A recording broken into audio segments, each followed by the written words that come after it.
In this video, I'll show you how to install NaturalVision Evolved in GTA 5 with a full graphics comparison and free download guide. Check my video description for this mod link. Right click on the script hook 5 and select WinRAR and select open with WinRAR. Closed off here, right click on the game and select open file location.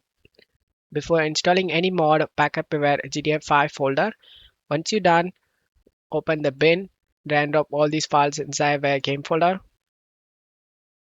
Replace the file the destination, then go back,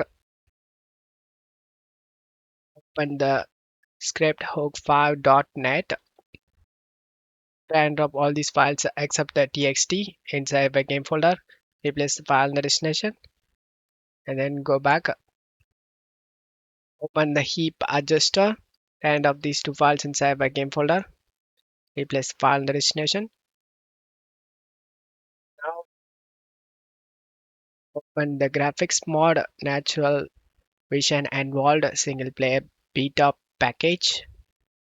The OpenIV. If it doesn't have OpenIV installed in your PC, then check my video description for install guide. Select this ASI manager. Make sure these three are installed. Once it's done, close and select the edit mode and select yes option and drag and drop this part 1 inside this OpenIV.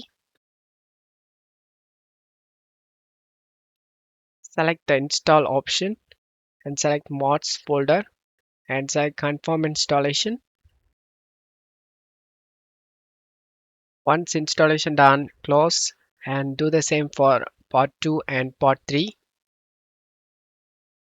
Select turn on the edit mode and select yes option and drag and drop.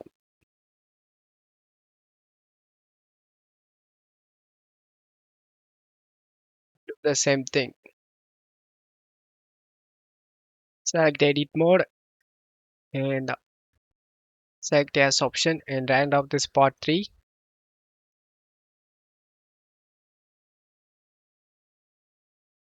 Once this installation done, close and make sure you are in the GTA 5 folder and drag and drop this reshade shader folder inside of the game. Then open the optional add-on. These things are totally optional. Scroll down and find this 22 folder, old game version compatibility patch. Do this only if your GTA 5 is old version. Select the edit mode and select the yes option, drag and drop this install inside and same steps installation. Now the installation is complete, guys. Just close stuff here and launch the game. I'll show you guys before and after comparison. You can easily compare this graphics mod. I hope this video helped you. If the video helped you, don't forget to leave a like and subscribe. Thank you.